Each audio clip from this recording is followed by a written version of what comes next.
ઘણું બધું શીખવી જાય છે। આ રીતે આ આદિવાસી ખેલ મહોત્સવ એ માત્ર ઉજવણી નથી, પરંતુ ભારતની આ સાંસ્કૃતિક વિવિધતાનો ગૌરવપૂર્ણ પ્રતીક એવો આ મહોત્સવ છે। તે આપણને એકબીજાને જોડે છે, પોતાની મૂળ સંસ્કૃતિને યાદ કરાવે છે અને આપણને પ્રકૃતિ સાથે જીવવાની એક સુંદર મજાની પ્રેરણા પણ પૂરી પાડે છે। આ ભારતની વૈવિધ્યસભર આપણી જે સંસ્કૃતિ છે એ દુનિયા માટે હંમેશા આકર્ષણનું કેન્દ્ર રહી છે। વિવિધતામાં એકતા આ આદિવાસી સમાજનું સ્થાન એમાં અતિ મહત્વનું છે। આદિવાસી લોકો પોતાના પ્રકૃતિ પ્રેમ, પરંપરાગત જીવન મૂલ્યો, સાદગી અને અનોખી કળાઓ માટે જાણીતા છે।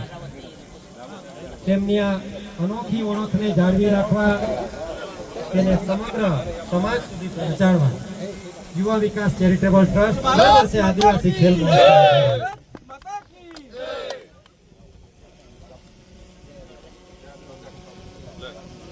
દિલીપભાઈ ગામિત એક પાસે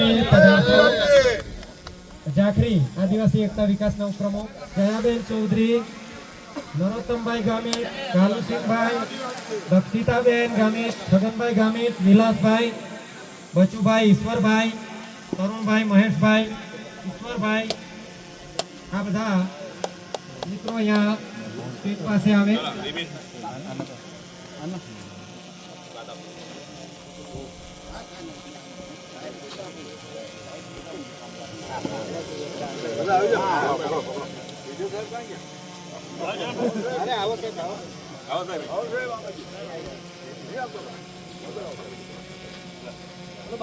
माता की जय, माता की जय।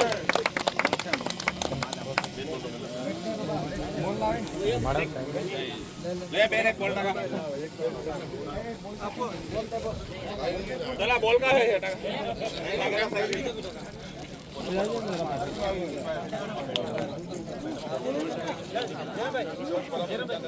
चलो भाई बाजू में खड़ी जाओ, फोटो बांध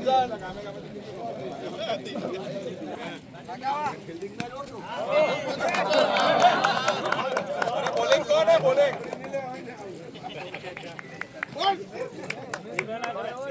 भाई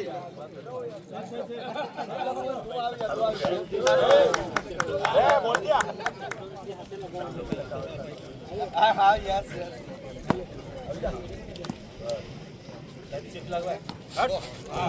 वरुण भाई पकड़ी जे नाखी जरा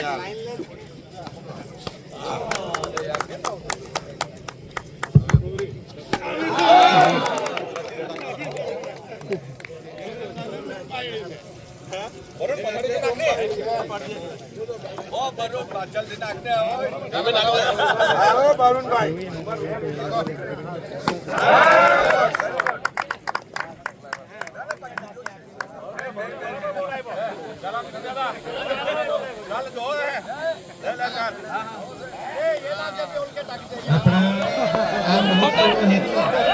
આપણા આદિવાસી સમાજની જે જીવનશૈલી છે, લોકકલા છે, લોક સંગીત છે, વેશભૂષા અને લોક જ્ઞાનને પ્રોત્સાહન આપવાનો છે।